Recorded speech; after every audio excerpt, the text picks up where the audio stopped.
मजदूरों का सम्मान, श्रमिक का कल्याण और कारोबार करने में आसानी के नारे के साथ मोदी सरकार ने किए 4 लेबर कोड लागू।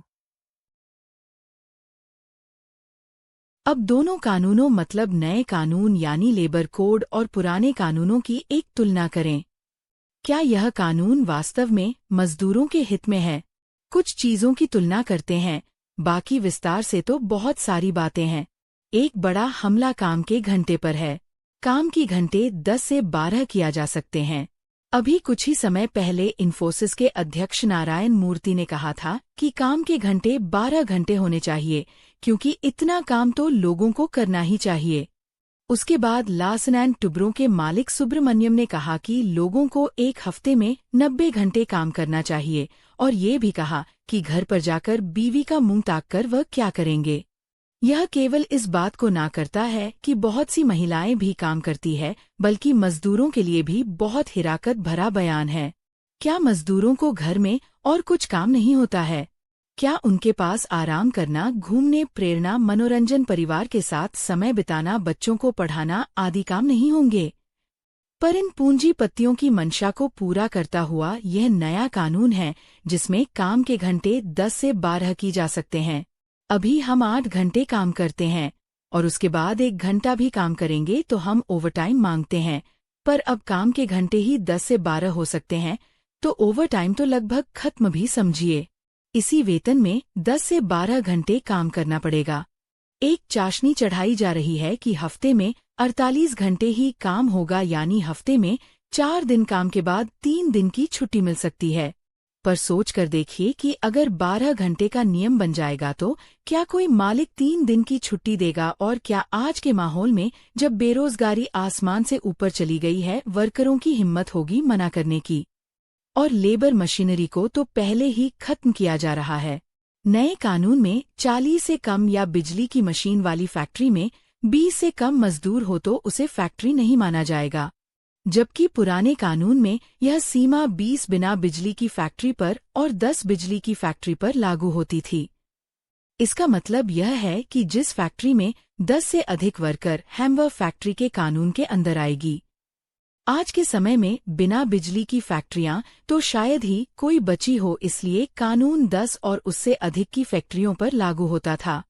पर अब यह सीमा बढ़ाकर 20 हो गई है। इससे छोटी फैक्ट्रियां, जो बहुत अधिक संख्या में है, इस कानून के दायरे से बाहर हो जाएंगी।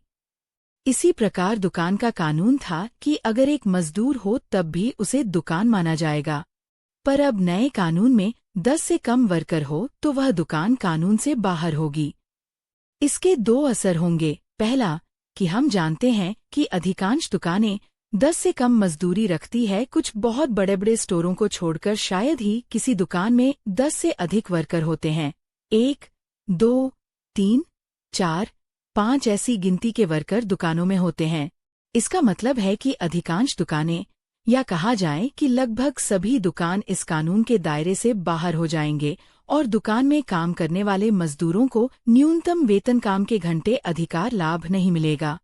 दूसरा, जैसा कि ऊपर हमने देखा कि दुकान का कानून 10 से ऊपर और फैक्ट्री का कानून 20 से ऊपर लागू करेगा। इसका मतलब है कि जिस संस्थान में 10 से 20 वर्कर हैं, वह दुकान, और 20 से अधिक वर्कर वाली संस्था फैक्ट्री मानी जाएगी। पर 1 से 10 मजदूर वाली संस्थान में कोई भी कानून लागू नहीं होगा, वह तो पूरी तरह से मालिक के भरोसे आ जाएंगे। इसी प्रकार लेबर कोड मतलब नए कानून में आ रहा है कि किसी भी प्रकार की हड़ताल होगी उसके लिए 14 दिन का नोटिस देना अनिवार्य है, और यदि किसी भी प्राधिकरण यानी श्रम कार्यालय या लेबर कोर्ट आदि में मामला लंबित है तो हड़ताल नहीं हो सकती। नोटिस देते ही मामला श्रम समझौता अधिकारी के सामने आ जाएगा, तो जब तक वहां रहेगा तब तक हड़ताल नहीं होगी। इतनी समझौता वार्ता फेल होती है, अर्थात उसमें कोई हल नहीं निकलता, तो मसले को लेबर कोर्ट में भेज दिया जाएगा। लेबर कोर्ट में जब तक नहीं होगा तब तक हड़ताल नहीं हो सकती, और लेबर कोर्ट हम जानते हैं 3-4 साल लग ही जाते हैं। इसका मतलब है कि हड़ताल ही नहीं की जा सकती।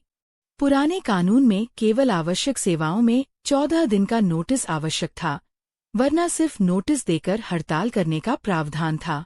यही नहीं, सामूहिक अवकाश, गो स्लो, टूल डाउन जैसे तरीके भी अपराध माने जाएंगे, जिसमें मजदूरों को जेल तक हो सकती है। वहीं मालिकों को किसी उल्लंघन पर सिर्फ जुर्माने का प्रावधान है।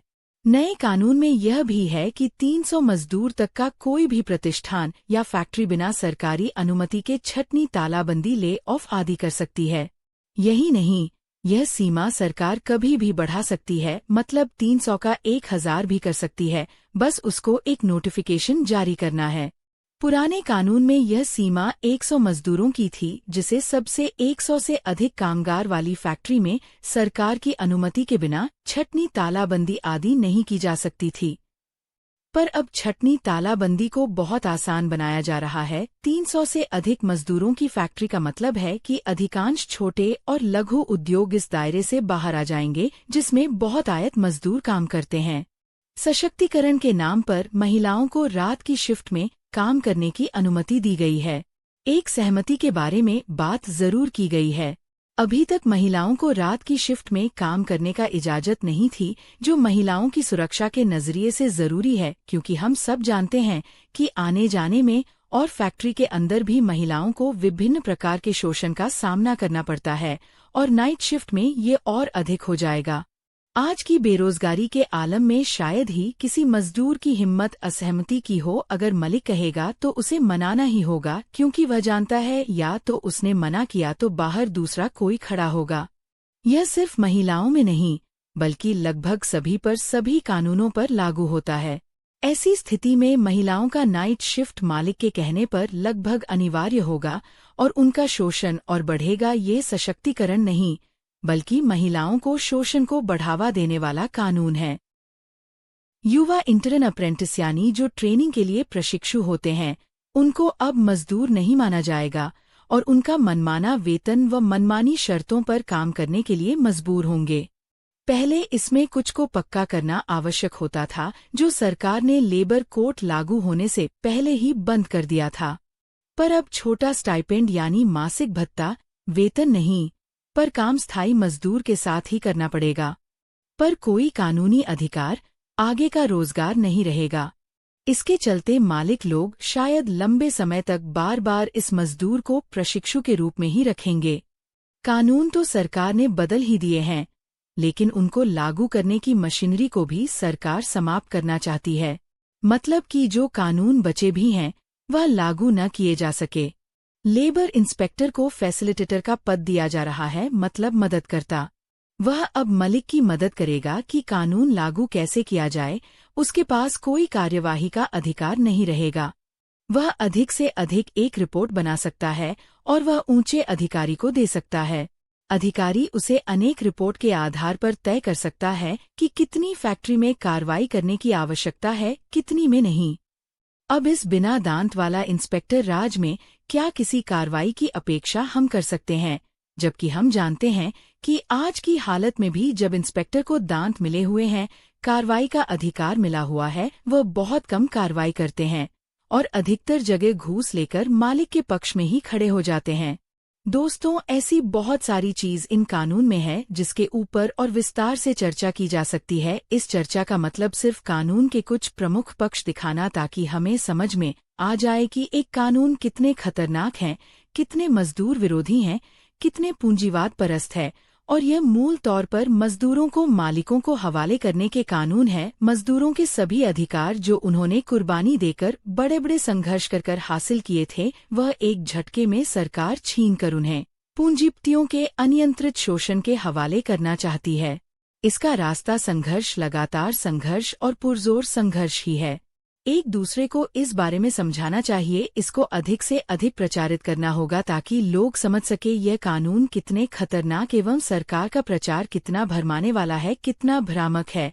और अपने सभी साथियों को इस बात के लिए तैयार करना, इस पर संघर्ष करना जरूरी है, क्योंकि अगर अब संघर्ष नहीं किया, क्योंकि अगर अब आगे नहीं बढ़, क्योंकि अगर अब हमने सरकार को अपनी आवाज नहीं सुनाई, तो शायद बहुत देर हो जाए और आगे हमें फिर और ज्यादा तेज संघर्ष करना पड़ेगा। सभी नेता बने, 10 को और समझाएं, व्यापकता लाएं। आइए संघर्ष को आगे बढ़ाएं।